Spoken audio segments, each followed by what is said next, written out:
अनंत कोटि दंडवत सतगुरु देव को। ब्रह्म प्रकाश का अपना कल विषय चला था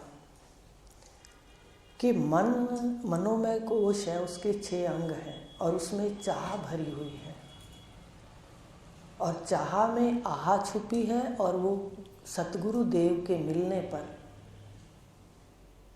तब हमारा ये आहा वाला चक्कर छूटेगा और फिर जन्म भी तब सफल होगा जब हम चाह से भी अलग खड़े होकर इसके साक्षी हो जाएंगे। पहले सीढ़ी के अंदर पुर्जों में कोई भी बात आ रही है, हम उसको ओढ़े मत, बस आएगा सही। क्या पता कितने समय तक आएगा, कितने संस्कार पड़े हुए हैं। तुम संस्कार नहीं हो, तुम मन नहीं हो, तुम इसके दृष्टा हो, ज्ञाता हो, बस इसको याद रखना है। आज लेते हैं चौथा कोश विज्ञान में है, जो 274 पृष्ठ पर भरे हैं निश्चय जग के, जीव की गति लोकों में होवे इसके संग से। गतियां जो होती हैं वो बुद्धि के ज्ञान के हिसाब से गतियां होती हैं। जो जीव की गतियां होती हैं वो इस शरीरों में, एक शरीर से दूसरे शरीर में जाने की क्रिया को गति कहते हैं। एक लोक से दूसरे लोक में जाने की गति को क्रिया को गति कहते हैं। गति माने जाना और फिर वो आगे, चाहे स्वर्ग नरक जाओ या एक शरीर से दूसरे शरीर में जाओ। तो कहा चौथा जो विज्ञान में कोश है, इसके 6 अंग हैं, 5 ज्ञानेंद्रियां और 1 बुद्धि। बुद्धि और ज्ञानेंद्रियां जिस संस्कारों का खजाना इकट्ठे करते हैं वो राग और द्वेष होता है अज्ञान के अंदर।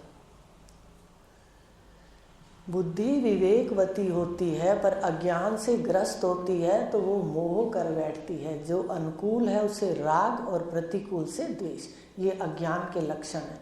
इसको हम देखेंगे। हम ये ना सोचें कि हम ज्ञानी हो गए। यहाँ पर शास्त्रों के अंदर आया है जो लब्ध नहीं है भूमिका, उसका निश्चय हो जाता है, साधक गिर जाता है। साधक को सदा सावधान रहना, साधक ही रहना है, बने हुए बनना है तो साधक बनिए। तो आगे कहा कि ये जो कोश संस्कारों का इकट्ठा हो जाता है बुद्धि में, राग द्वेष का, निश्चयों का निश्चय हो जाता है, वो तो ऐसा ही है। चीनी मीठी ही है निश्चय, ऐसे मिर्च तीखी ही है, ऐसे मनुष्यों के बारे में निश्चय हो जाता है। तो ये है विज्ञान में कोश और ये जन्म मरण का कारण बनता है। संस्कारों से जो हमारे निश्चय हैं, हम वैसी गतियां करते हैं लोगों में।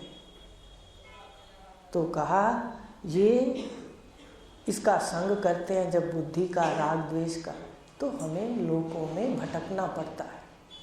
आप देखते जाना, ज्ञान क्या करता है, सब कुछ सामने खोल के रख देगा। धीरे धीरे सब आपके सामने खोलेंगे। कर्म, उपासना, योग और ज्ञान। धैर्य तो रखिए, फिर समझ आ जाएगी कि भाई कहाँ बैठे। इसलिए आपको हल्का सा कहती हूँ कि देखो, कहना मान लो ये बहुत ऊंचे स्थान की बात है। अगर हमें सिर्फ शांति से, ये उधार का काम नहीं है कि भाई कल आनंद मिलेगा। देखो, सुनते जाओ, तत्व ज्ञान के लक्षण है। श्रवण करते जाओ, उसी में ही मन रमने लग जाता है, उसी समय आनंद आने लग जाता है। इसको कहते हैं नगद है। जितना समय देते हैं मन भी रम जाता है और आनंद भी उसी श्रवण में ही आने लग जाता है। बाकी मान लो कोई कार्य करते हैं, कर्म, उपासना आदि, तो कहते हैं स्वर्ग में मिलेगा। जहाँ समझ रहे हो मेरी बात, वो कल की बात है, परोक्ष है, हमें क्या पता। आज ही तुम इतना आनंद बैठने से ले रहे हो तो मुक्त भी आपका स्वरूप है, ये भी समझ आ जाएगी। ये बिल्कुल नगद है विद्या। सुनते जाओ, रमते जाओ, सुनते जाओ, साथ साथ आनंद है श्रवण के, ऐसा आत्मज्ञान है। तो कहा ये निश्चय है और इससे बुद्धियों इन गतियां होती हैं, जीव की जन्म होते हैं। अब आगे 5वां कोश है 275 श्लोक। अज्ञान सहित आनंद तो आनंदमय कोश कहाए, अज्ञान मिटाले गुरु सेवा से, बस तू ही तू रह जाए। अब विज्ञानमय कोश का आकार कैसा है? जैसा मन स्थूल अन्नमय का है, अन्नमय का जैसा आकार है वैसे ही विज्ञानमय का आकार है, उसी के ही जैसा है, उसी में ही व्याप्त है पूरी बुद्धि, अपने को वैसा ही मानती है। अब है पांचवा कोश, ये जो प्राणमय है 10 अंगों वाला, ये जो 6 अंगों वाला मनोमय है, 6 अंगों वाला विज्ञानमय है, ये सूक्ष्म शरीर के 3 कोश हैं। अब तीसरा शरीर है कारण शरीर। कारण शरीर के अंदर एक कोश है आनंदमय कोश। यहां पर आनंद तो केवल्य अपनी आत्मा का है, मात्रो अहम का है, अहम केवल्य मात्र है, वहां कुछ नहीं है और जगत का शून्य है। सारा जगत जागृत का स्वप्न का सब शून्य हो जाता है, लेकिन आप हैं केवल प्रकाशक, प्रकाश स्वरूप, तो वहाँ पर आनंद अपने स्वरूप का है। लेकिन जब उठते हैं तो अपने को अज्ञान होता है कि आनंद अपने स्वरूप का है। केवल अज्ञान, केवल ना जानना, बस आके कहते हैं मुझे आनंद आया। अज्ञान भी है वहाँ पर और अपना स्वरूप भी है, दोनों है। तो कहा इसलिए आनंदमय है। मैं का मतलब जो जगत की शून्यता है, जो जगत का अभाव है सुषुप्ति में, उसका आनंद है। माने उसका लय हो गया तो आप ही रह गए, आनंद तो आपका ही है, लेकिन जगत की शून्यता का है, जगत का कुछ नहीं वहाँ। जागृत में भी आनंद आत्मा का ही है, पर विषयों से मिला हुआ है, इसलिए पूरा उसको प्रत्यक्ष नहीं कर पाते। अपने स्वरूप को ज्ञानी कर लेता है, इसलिए धीरे धीरे आपको सिखा रहे हैं। ऐसे स्वप्न में है आप ही हो केवल्य, आनंद भी आपका है, वृत्तियां भी आपकी हैं, पर वहाँ मिलावट है, संस्कारों की जगत की मिलावट है। सुषुप्ति में सब कुछ लय है तो आनंद उस शून्यता का है।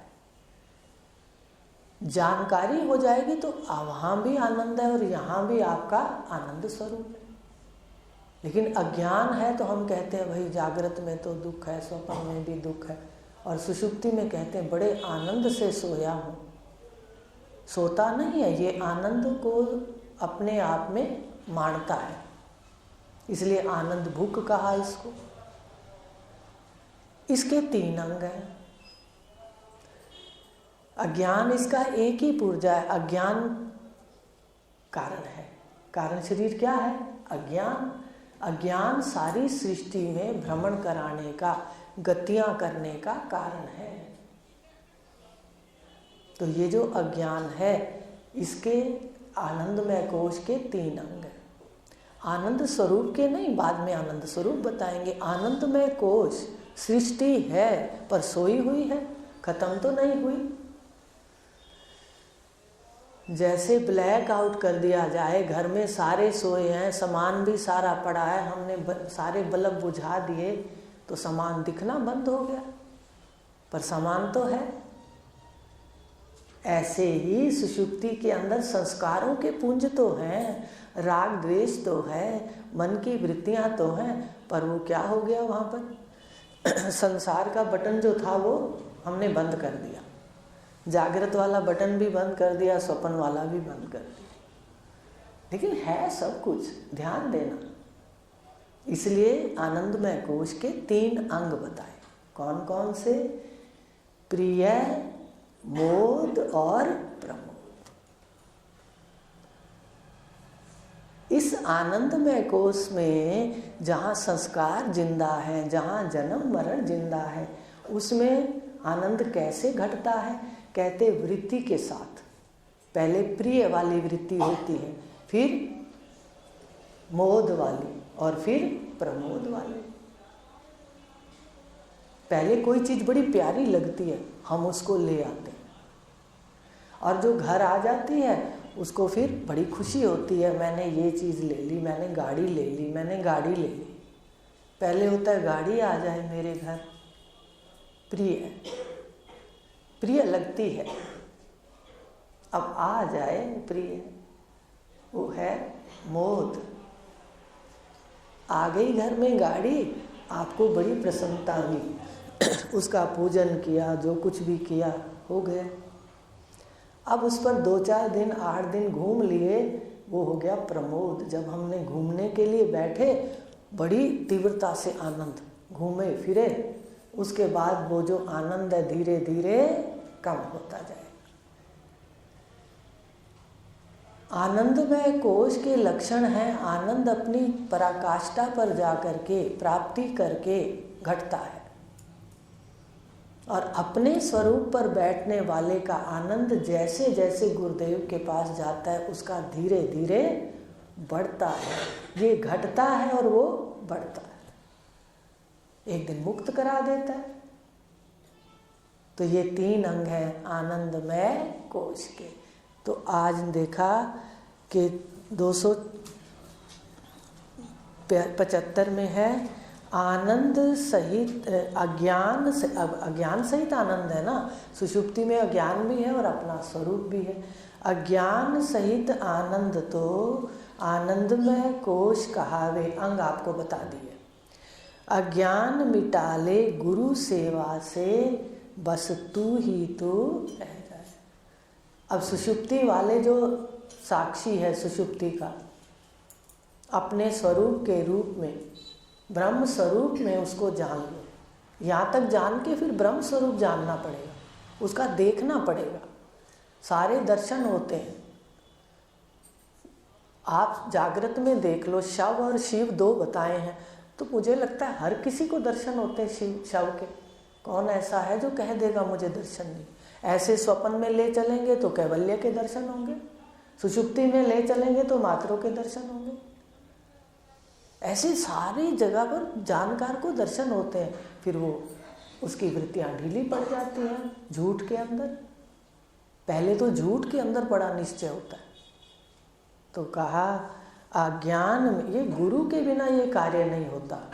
भरे पड़े हैं शास्त्रों के अंदर, कितनी बार गुरु का शब्द आया है, गुरु से विद्या जो प्राप्त की जाएगी वही आपको आपका उद्धार करेगी। बार बार लिखा है श्रवण श्रवण श्रवण। ये कहीं नहीं लिखा कि भाई पढ़कर आप ले लोगे। पढ़ने के लिए तो उल्टा लिखा गया कि कोई भी महावाक्य उसमें से उठा के अगर पढ़ता है, लेता है, तो शोधन किया नहीं तो उसके लिए तो कह दिया भाई सागर का जल जो पीता है बिना शोधन किए, सागर के जल को शोधन कौन करता है? कहते सूर्य में जो पुरुष बैठा है उसको पता है, वो तेज चलता है, भाप बन जाता है पानी, और छानने उसको छान लेती है नमक को। कैसा आश्चर्य युक्त सारा कुछ है। और फिर वो बरसा देता है कि भाई पियो पियो पियो, जीवन है। और सीधा पी लोगे तो मरण है, सीधा पियोगे तो मरेंगे, और शोधन करके पिएंगे तो जीवन बनेगा। समझ आ रही है ज्ञान की बात? केवल श्रवण कहा, इसी से आप देखना सब कुछ अलग होता जाएगा। सुनते सुनते आपको समझ आ जाएगी, और माया भी देखो इसमें अनुकूल हो जाएगी। हर उसमें उपनिषद के अंदर फलश्रुति है। अगर फलश्रुति ना होती तो हम भी आपको ना कहते। वहाँ लिखा हुआ है ये करने से तुम्हें ये होगा ये होगा। भाई इधर उधर उनको पता है कि आखिर यात्रा भी तो चाहिए, यात्रा सुंदर सुखद कैसे हो, लिखा हुआ है। हमें वहाँ निश्चय होना चाहिए। तो कहा गया अज्ञान मिटाले गुरु सेवा से। बाहर से आते हैं जो सिर्फ बाहर से मिलते हैं तो वो वस्तु नहीं मिलती जो उनके अंदर जमा है, हृदय के अंदर, वो सेवक अनुकूल को मिलती है श्रद्धा से। श्रद्धावान लभते ज्ञान, इसलिए शुद्ध हृदय से आना चाहिए। तभी कहा गया तजेद अज्ञान निर्माल्यम। तू शिव स्वरूप तो है, पर तुझे अज्ञान है, पहले अज्ञान को त्याग। त्यजेद अज्ञान निर्माल्यम, तू निर्मल हो जाएगा मन से, तब सोहम को पूजने का अधिकार होगा तुझे। देखो कितने मंत्र एक एक गली दिखाते हैं हमें, हम शांति से उसको सुने, अध्ययन खुद कर सकते हैं तो और तेजी से करें, नहीं तो श्रवण से भी इतना इकट्ठा हमें मिल जाता है। कहा तजेद अज्ञान निर्माल्यम, अज्ञान को त्यागेगा तेरा मन निर्मल हो जाएगा, माने शीशा साफ हो जाएगा, तब तू सो अहम महावाक्य के उसका अधिकारी होगा। साफ लिखा हुआ है कौन कहाँ बैठेगा तो क्या मिलेगा, क्या होगा। तो मन के शीशे को केवल श्रवण साफ करता है। इस श्रवण के अलावा जो भी साफ करेगा आपको बताएंगे धीरे धीरे, वो अल्प होगा। पूर्ण शुद्धता केवल आत्मा के ज्ञान से होगी। तो कहा ये जो अज्ञान मिटा ले गुरु सेवा से, वस्तु ही तो रह जाए। देखो हमारे पास तन मन और धन तीनों होते हैं, जिसके पास कोई होता है वो शक्ति लगाता है, ईश्वर को देता है। ईश्वर को दिया हुआ अपना और परिवार को दिया हुआ वो तो एक लेन देन है, आपका कर्तव्य है, कोई उसमें धर्म पुण्य नहीं है। हम हर महीने देखें कि हमें क्या खर्चा मिलता है, हमने उसमें से क्या निकालना है, वो तो देखो, वो तो हमारे कर्तव्य है। तो कहा ये जो अज्ञान है ये गुरु सेवा से मिटेगा, गुरु की कृपा से। गुरु अगर अपने स्थान पर बैठे हैं तो आपको हाथ पकड़ के वहां ले जाएंगे, नहीं तो नहीं ले जा सकते। ये वो विद्या है। भगवान ने भी कह दिया जो पहले खुद लग के आएगा अपने घर को वो दूसरों को दिखा सकता है। तो इस प्रकार कह दिया अज्ञान गुरु सेवा से मिटा लो, फिर क्या रह जाएगा, बस तू ही तू रह जाए। तू ही तू लिख दिया, तुरी अवस्था में तू ही तू है, और वहाँ मैं का लय हो जाएगा। मैं का लय बहुत जरूरी है, चाहे कर्म से कर दो, योग से कर दो, ज्ञान से कर दो, पर जब होता नहीं है। ज्ञान एकदम मूल पर कुल्हाड़ा मारता है और अज्ञान से अहंकार। अज्ञान का पहला दोष अस्मिता है, जानते हो, अविद्या अस्मिता, फिर राग द्वेष है, अहंकार ही खत्म हो जाएगा। किस चीज का अहंकार करते हैं, देह का क्या अस्तित्व है, परिवार में जो है वो एक व्यक्ति का नहीं है, याद रखना, वो सबका भाग्य है, सबके भाग्य से है वहाँ। तो इस प्रकार कहा कि ये अपने को जानकर आनंदमय कोश में ऐसा अज्ञान मिटा ले। बस अज्ञान मिटा दोगे तो कौन रह जाएगा, आप ही रह जाओगे। कारण शरीर के अंदर सुषुप्ति अवस्था के अंदर आप भी और अज्ञान भी है आपको अपना। अज्ञान मिटा दोगे तो शेष आप ही आप हो। अब 276 श्लोक है। 3 शरीर में 5 कोश हैं, सतगुरु खोल के दिखा दिया। अब अपनी बुद्धि को देखो, राग द्वेष आए इससे असंग हो जाओ। आप देखना सिर्फ असंग होने से हृदय साफ हो जाएगा।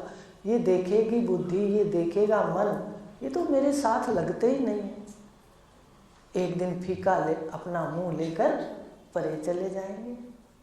बड़ा आसान तरीका है, तुम दृष्टा हो जाओ, बस करना नहीं है। इनके साथ मिलकर क्रिया करनी नहीं है।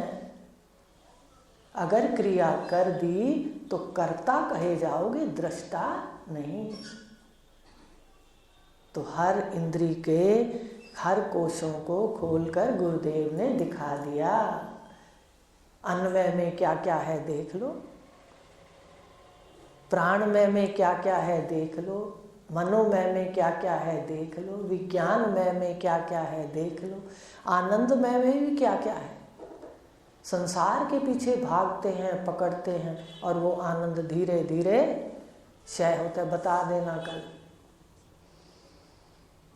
तो इस प्रकार कहा कि 3 शरीर में जो 5 कोश हैं वो सतगुरु ने खोल के दिखा दिए।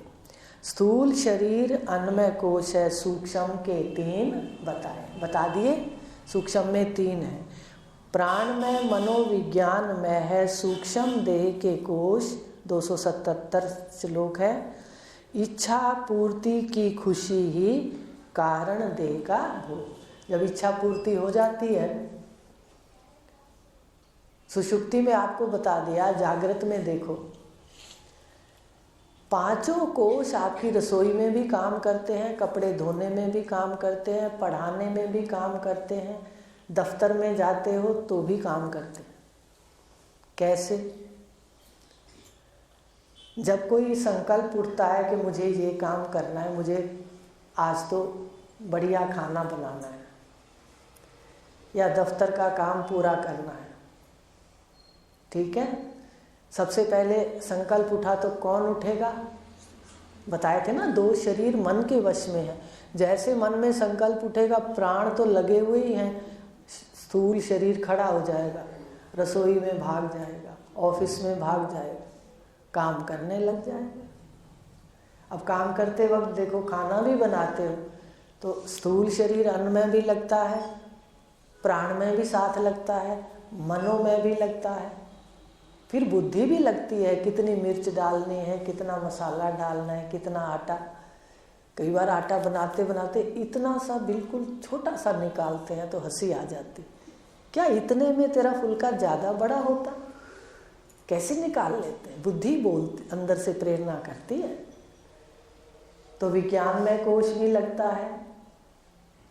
उसके बाद जब खाना बन गया, हमने लगा दिया, तो एक बड़ी शांति, सुख, आनंद, यह आनंदमय कोश। पर ध्यान देना, वो खाना खाया जाएगा, उसके बाद आनंदमय कोश प्रिय मोद और प्रमोद में जाकर लय हो जाएगा। तो 5 कोश सारा दिन लगते हैं। आप क्या सोचते हो ये कोश अलग अलग थोड़ी काम करते हैं, सारा दिन ये लगते हैं। कपड़े धोए, दोनों शरीर खड़े हो गए, प्राण में तो चलेंगे ही। अन्नमय हुआ, फिर मन लगा, फिर बुद्धि लगी, उसके बाद काम पूरा हुआ, दफ्तर का आनंद आ गया, आहा शांति आ गई। पर वो शांति कितनी देर है, फिर कोई और खड़ी होगा। इसको कहा प्रिय मोद और प्रमोद।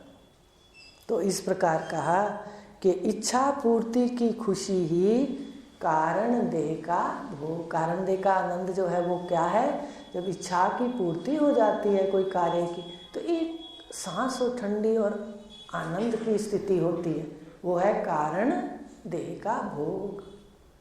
आनंद भोग कहते हैं ना जीव को, तो कारण देह का वो भोग है।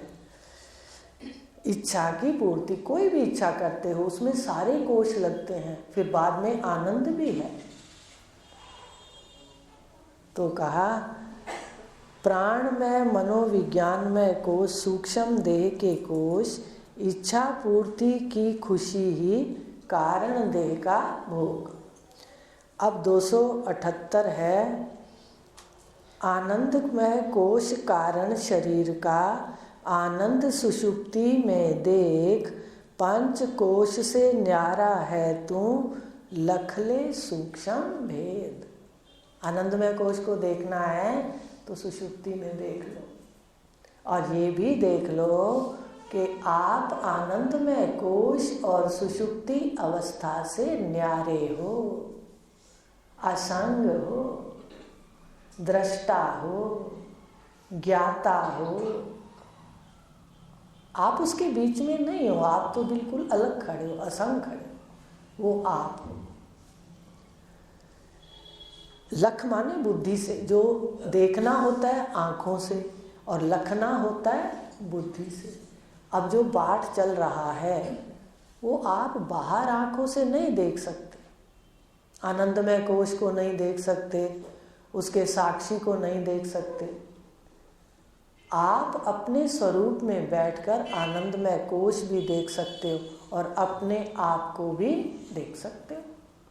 तो सुषुप्ति में होगा। अभी बैठे बैठे सुषुप्ति को देख लो, ये थोड़ा रात को सुषुप्ति में जाएंगे तो देखेंगे। कहते हैं जागृत में भी सुषुप्ति को देख लो। तुम हो, असंग हो, तुम ही सत्य हो, तुम ही चिद हो, तुम ही आनंद हो, तुम ही चैतन्य हो, तुम ही अजर अमर हो। तुम्हारा महत्व है, तुम हो तो ये सब आनंद वाला है। तो कहा ये आनंदमय कोश है, इसको बुद्धि के नेत्र से, गुरुदेव के ज्ञान नेत्र से आनंदमय कोश को देखेंगे। अब 279 है, न्यारा भी तू व्याप्त भी तू। अब आनंदमय कोश जो है साक्षी तू है और 5 कोश में इसका दृष्टा है, तो न्यारा भी है और सारे कोशों में व्याप्त भी है। अन्नमय कोश में अब कौन व्याप्त है? अपनी मैं व्याप्त है सारे शरीर में, बहुत बार बता दिया। व्याप्त भी है प्राणमय में, मनोमय में, विज्ञानमय में, आनंदमय में व्याप्त भी है और साक्षी भी है। व्याप्त भी है, साक्षी भी है, व्याप्त भी है, साक्षी भी है। तो इसको कहा स्वयं ही स्वयं अपार, न्यारा भी तू प्यारा। प्यारा भी तू ही है। ये शरीरों में अगर मान लो ज़्यादा सपने आने लग जाए तो क्या हो जाता है?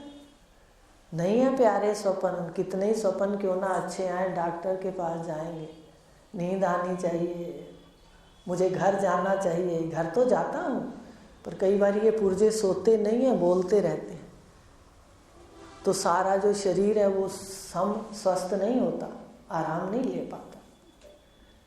स्थूल में भी देखो, अगर कोई कष्ट अपनी मैं को है, हमें वो भी अच्छा नहीं लगता। प्यारा भी मैं ही हूँ, मुझे आत्मा के नाते, मेरे सारे आत्मा के नाते प्रिय हैं।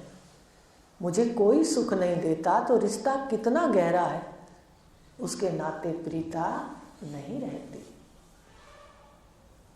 याज्ञवल्क्य जी ने मैत्रेयी को कहा था, रहस्य युक्त ज्ञान देते हुए, हे मैत्रेयी, उसने कहा था ना, मैं आपके साथ ही जाऊंगी, मुझे क्या करना है?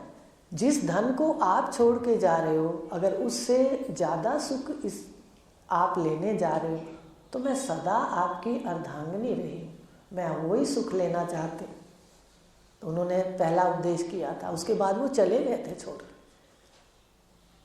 कहा, हे मैत्रेयी, पति इसलिए प्यारा नहीं कि वो पति है, वो आत्मा के नाते वो तुम्हें सुख देता है, अपनी मैं को सुख देता है। पुत्र इसलिए प्यारा नहीं, वो पुत्र है, अपनी मैं को सुख देता है तो प्यारा है। शरीर भी आप छोड़िए, पति पुत्र की, पत्नी की, बाकी रिश्तों की बात, आप शरीर पर आ जाइए। शरीर भी इसलिए प्रिय लगता है कि वो अपनी मैं को सुख दे रहा है। जिस दिन दुख देता है उस दिन, ये भी सुना सबसे, अब नहीं जीना चाहते, अब नहीं जीना चाहते। बुजुर्गों जब बहुत ज़्यादा शरीर विकारी हो जाता है तो ये भी सुना है। इसलिए न्यारा भी तू है 5 कोशों से, और 5 कोशों से प्यारा भी तू है। स्वयं में स्वयं अपार, अपने आप में अपार है।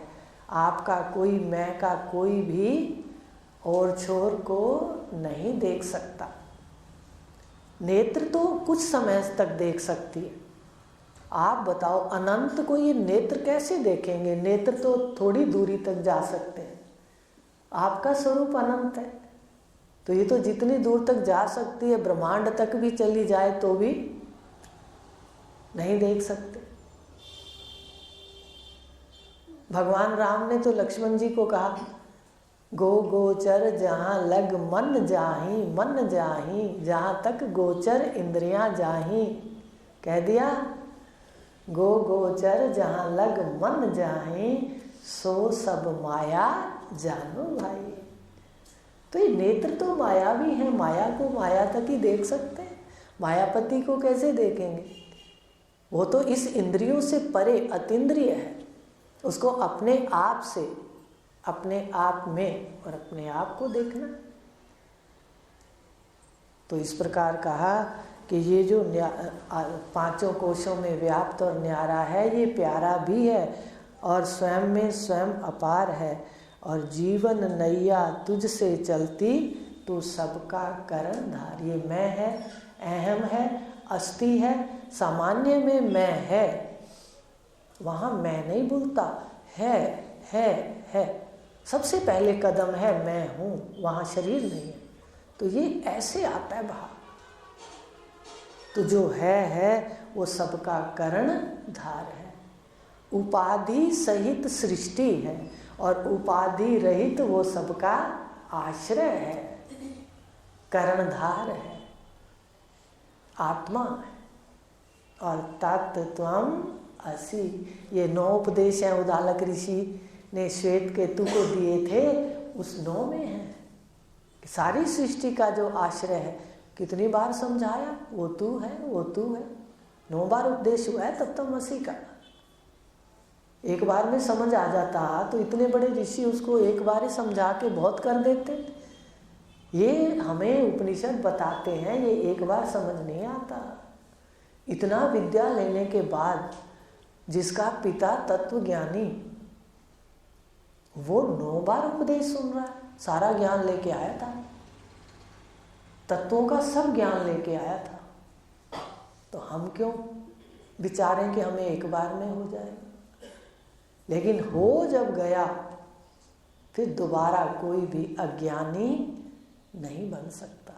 तो आज इतना लेंगे। क्या कहा, न्यारा अभी तो देख के आना, आप पहले दिखा देना, सबसे पूछ लेना। कोई भी अगर रिश्ता, नाता, कपड़ा, मकान, कुछ भी, कार, घड़ी, कुछ भी दुख देने पे उतारू हो जाए, हम उससे निवृत्ति चाहते हैं। तो कहा तू सबका, और आपसे ही ये जीवन की सारी क्रिया होती है, आत्मा से होती है। मैं आत्मा है, सारे शरीर का जितना भी कार्य है उसका लिंग प्राण है, ये आत्मा से होता है। सब प्राणों की आत्मा हो आप, तो ये सब उससे होता है, आत्मा से, और वो तू है। इसलिए तू सबका करणधार। कल लेंगे 280 के करणधार तो है, पर सृष्टि में लीला कैसे कर रहा है ये 280 श्लोक बताएगा। सृष्टि अंदर बैठा बैठा करे किलोल अनंत, देव नारायण सबकी जाने, सब जाने ना भगवंत। कल याद दिला देना सर्वज्ञ। अब मुझे याद आया ना कल कई बार कि सर्वज्ञ बताना है आपने दीदी, ये इसमें आपको बताया। ओम पूर्णमदा पूर्ण